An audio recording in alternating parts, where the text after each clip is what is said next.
प्रिय आत्मन, प्रेम प्रज्ञा सफलतापूर्वक संपन्न हुई और आप सभी मित्रों ने सफलतापूर्वक इसमें भाग लिया, सक्रिय रूप से भाग लिया। तो आप सबको मैं बहुत बहुत बधाई देता हूँ। ऐसा लगा कि जैसे प्रेम की गंगा बह रही है 4 दिन से और सभी मित्र उसमें अवगाहन कर रहे हैं। जब ये पहला कार्यक्रम है, चाहे समाधि हो कि सुमिरन हो कि प्रज्ञा, जिसमें मैंने स्वयं भाग लिया और सभी सत्र पूरे ही अटेंड किए।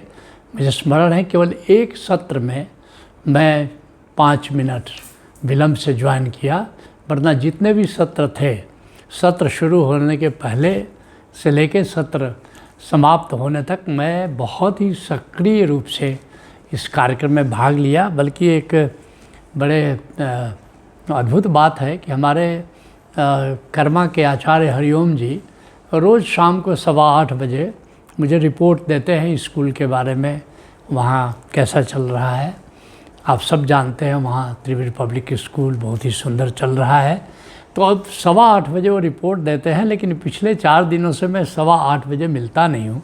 तो उन्होंने मुझसे पूछा कि गुरुदेव, वो आजकल 8:15 बजे जो प्रसाद मिलता था आपसे बात करने का, वो हो पा नहीं रहा है। मैंने कहा कि आजकल मैं प्रेम प्रज्ञा प्रोग्राम कर रहा हूँ। उन्होंने कहा कि गुरुदेव आप प्रेम प्रज्ञा प्रोग्राम करें? कि हाँ, मैं भी कर रहा हूँ। तो उन्होंने कहा कि ये तो प्रोग्राम आप ही ने बनाया है, फिर क्यों कर रहे हैं? हम बल्कि इसलिए कर रहे हैं कि आपने राजा भगीरथ की कथा सुनी होगी कि राजा भगीरथ गंगा को ले आए तो उन्होंने देखा कि सारे लोग कूद पड़े, गंगा स्नान कर रहे हैं और भगीरथ अपना तट पर खड़े खड़े देख रहे थे। फिर उनको आया कि अरे, मेरी लाई हुई गंगा में सब लोग स्नान कर रहे हैं और मैं क्यों वंचित रहूं? तो वे भी कूद पड़े। तो मैंने उनसे कहा कि इस तरह मैंने सोचा कि जिस तरह भगीरथ स्वयं ही गंगा स्नान का आनंद लेने लगे, यद्यपि उन्होंने ही लाया था, मेरा भाव आया क्यों नहीं मैं भी इसमें स्नान करूं। और इस तरह मैंने भी इसमें भरपूर आनंद लिया, आचार्य के रूप में नहीं, गुरु के रूप में नहीं, एक पार्टिसिपेंट के रूप में। तो बहुत ही मुझे मज़ा आया। और मैं एक बात आपको बताना चाहता हूँ कि जैसे एक ढाबा में आप भोजन करने जाते हैं तो भोजन बड़ा स्वादिष्ट होता है, लेकिन वही भोजन आप 5 सितारा होटल में करने जाते हैं तो ज़्यादा आनंद उठाते हैं। भेद कहाँ है? क्योंकि ढाबा के प्रिपरेशन में और 5 सितारा होटल के प्रिपरेशन में ज़्यादा अंतर नहीं होता है, लेकिन वो परोसने वाले के कारण भेद पड़ जाता है। वो ज़रा जोश के साथ एकदम से परोसता है, मुस्कान, एकदम ड्रेस बहुत ही फिट, तो आपको बड़ा मज़ा आता है। तो ये जो प्रेम प्रज्ञा का भोजन, ये तो मैंने कुक किया था, लेकिन इसको परोसने की जिम्मेदारी मैंने 5 स्टार के वो जो जिसको कहते हैं कि वेटर्स को दिया था। और हमारे जो आचार्य दर्शन जी ने बहुत ही होश के साथ इसको परोसा और हमारे अमरेश जी ने बड़े जोश के साथ परोसा। तो ये होश और जोश का इतना अद्भुत संगम था कि ये बहुत ही, हमारे आपके फीडबैक भी सुने, फीडबैक देखे भी, आपका संदेश बार बार आ रहा था और बहुत सारे फीडबैक बीच में भी आ रहे थे। पहला कार्यक्रम है जिसके लिए हमने देखा इतना उत्साह है आप लोगों में, इतनी आपने सराहना किया है। और ये जो कार्यक्रम है, जैसे कहावत है कि बाकी तीर्थ एक बार, गंगा सागर बार बार, ठीक ऐसे ही मैं कहूँगा कि ओशो धारा के जो बाकी कार्यक्रम वो तीर्थ की तरह है, एक बार किया है। लेकिन 2 कार्यक्रम ऐसे हैं जो बार बार करने हैं। एक तो चरैवेती, मैं हमेशा कहा करता हूँ कि चरैवेती जो कर चुके हैं वो बार बार उसको करें। और दूसरा ये कार्यक्रम प्रेम प्रज्ञा है। ये ऐसा नहीं कार्यक्रम है कि आपने एक बार कर लिया और इतिश्री हो गई, नहीं, ये तो अपना बैटरी जो है प्रेम से चार्ज करने वाला प्रोग्राम है। जैसे एक बार आप मोबाइल चार्ज करते हैं तो 24 घंटे बाद फिर से आपको चार्जिंग करने की ज़रूरत होती है। ठीक ऐसे ही जब भी प्रेम प्रज्ञा कार्यक्रम आए, अगर आपके पास समय है तो निश्चित रूप से उस प्रेम प्रज्ञा प्रोग्राम को ज्वाइन करिए, ताकि आप प्रेम से बार बार चार्ज होते रहें। मैं तो कहना चाहूँगा अमरेश जी से कि ये जो प्रेम प्रज्ञा है, हर प्रेम प्रज्ञा को मिशन 500 की तरह लीजिए। ताकि ये जो 300 मित्र हैं, मैं आशा करता हूँ कि 300 के 300 ही ज्वाइन करेंगे दोबारा। और फिर जो है ये जो अपने नए मित्र हैं, सभी मित्र नए मित्रों को जोड़ें। कम से कम 500 लोग नवंबर जो 26 से 29 नवंबर को कार्यक्रम है, 500 प्लस लोग होने चाहिए। इस तरह हमको चलना है, क्योंकि आप सब अब एम्बेसडर हो, आप सब लव एम्बेसडर हो, आप सब प्रेम के राजदूत हो। तो आपको अपने मित्रों को, अपने संबंधियों को, जहाँ तक आपकी पहुँच है, जहाँ तक आपका नेटवर्क है, क्योंकि आप उनका कल्याण करेंगे। जिन मित्रों को आप प्रेम प्रज्ञा से जोड़ेंगे, मैं समझता हूँ कि इससे बड़ा आप अपने मित्र की, अपने संबंधी की, इससे बड़ा उपकार आप नहीं कर पाएंगे। क्योंकि ये प्रेम प्रज्ञा ये अल्टीमेट है, ये प्रज्ञा का शिखर है।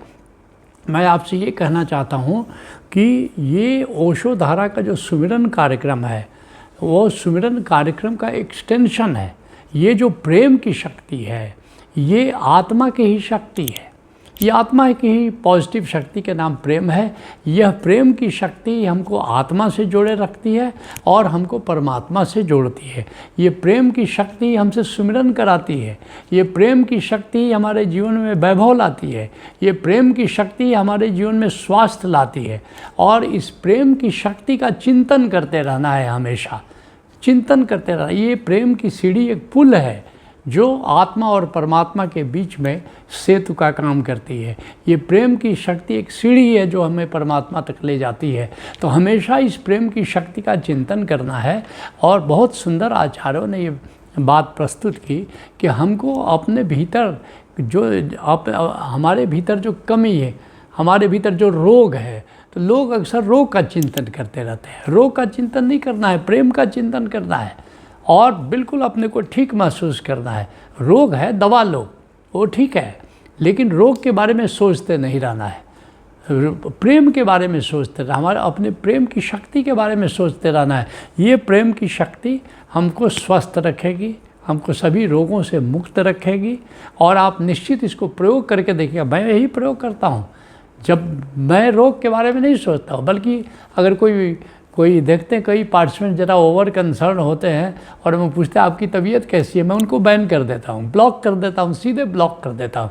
तबीयत के बारे में उससे पूछा जाता है जिसकी तबीयत ख़राब रहती हो, या तुम हमें याद दिलाना चाह रहे हो कि आपकी तबीयत ख़राब तो नहीं रह रही है, कि तबीयत कैसी है। अरे तबीयत कैसी है, हमें तुम स्वास्थ्य के बारे में चिंतन करो, लोगों के स्वस्थ रहने की कामना के बारे में। किसी की तबीयत मत पूछा करो कि तबीयत कैसी है, क्योंकि तुम कहीं ना कहीं सुनना चाहते हो कि तबीयत ठीक नहीं है।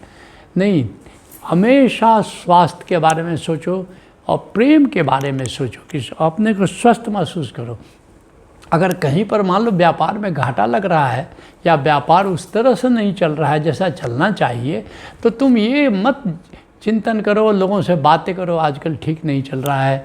क्योंकि ये जो कह रहे हो ना कि आजकल ठीक नहीं चल रहा है, ये ठीक नहीं चल रहा है को आकर्षित कर रहा है। तुम हमेशा कहो कि प्रभु की कृपा है, बहुत बढ़िया चल रहा है, प्रभु बहुत कुछ दे रहा है, और प्रभु फिर बहुत कुछ देना शुरू कर देता है।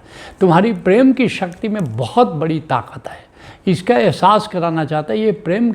और एक बात और कहना चाहता है, जो भी तुम्हारा टारगेट है उसको टारगेट को छोड़ो कि मेरी प्रेम की शक्ति के सामने ये टारगेट है क्या। स्वस्थ रहना हमारा टारगेट है, मेरे प्रेम की शक्ति के सामने ये छोटी मोटी बीमारियों का क्या अस्तित्व है, इनका क्या वजूद है। उसी तरह हमको सुमिरन करना है, हमको आती सांस में प्रभु का सुमिरन करना है, जाती सांस में आत्मा का सुमिरन करना है। ये जो मेरा टारगेट है ये बहुत छोटा टारगेट है, मेरे सामने प्रभु की दी हुई असीम प्रेम की शक्ति है। मेरी प्रेम की शक्ति के सामने ये सुमिरन का टास्क जो है ये तो इतना छोटा है। और इस तरह तुम देखोगे कि ये प्रेम की शक्ति हर चीज़ तुम्हारे जीवन में ला देगी, मुक्ति ला दे देगी, भक्ति लाएगी। ये हर क्षण सुमिरन में रखेगी, आनंद में रखेगी।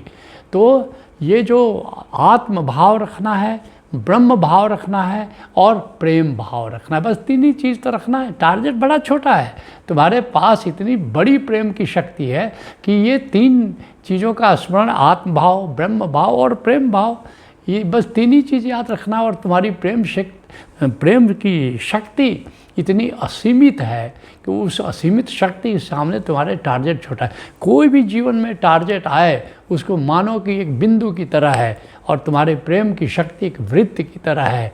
एक वृत्त में जैसे बिंदु का कोई खास अस्तित्व नहीं होता, वजूद नहीं होता, ऐसे ही तुम्हारे किसी भी टारगेट का वजूद नहीं है तुम्हारी प्रेम की शक्ति के सामने।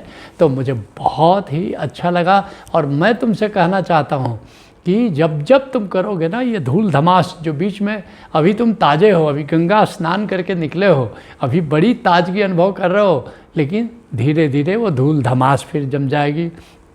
3 महीने में देखोगे काफ़ी धूल धमास, तो फिर से गंगा स्नान करना है। और मैं तुमसे वादा करता हूँ कि तुम्हारे साथ मैं भी गंगा स्नान करूँगा। जितनी बार प्रेम प्रज्ञा होगा मैं भी तुम्हारे साथ इस प्रेम गंगा में नहाऊँगा, और इस कार्यक्रम को और बेहतर हम इसको करेंगे। जब तुम नवंबर में जैसे चरैवेती में आते हो, हर चरैवेती कुछ और बेहतर हो जाती है, तो इसलिए भी मैं अटेंड कर रहा था कि और कैसे इसको बेहतर किया जा सकता है। और हम लोगों ने सोचा है, आचार्यों से भी विचार किया है, जब नवंबर में आओगे तो प्रेम प्रज्ञा को थोड़ा और ताज़ा देखोगे, कुछ और ज़्यादा प्रभावशाली देखोगे। तो मैं बहुत ही आनंदित हूँ, आपके उद्गार भी सुन रहा हूँ, आपके उद्गार संदेश के रूप में पढ़ भी रहा हूँ। तो ये ओशो धारा का एक तरह से कह सकते हो कि एक सहस्त्र दल कमल की तरह खिला हुआ कार्यक्रम है। तो आप बिल्कुल आनंदित होकर के हर बार प्रेम प्रज्ञा कर सकते हो, और हमारे साथ प्रेम गंगा में डुबकी लगा सकते हो। तो बहुत बहुत बधाई, बहुत बहुत धन्यवाद। और आचार्यों ने जिस जोश खरोश के साथ, जिस उत्साह और उत्सव के साथ कार्यक्रम का संचालन किया है, उसमें मैं बहुत ही आनंदित हूँ। उनको विशेष धन्यवाद और विशेष बधाई देता हूँ। हरिओम तत्सत। Thank you.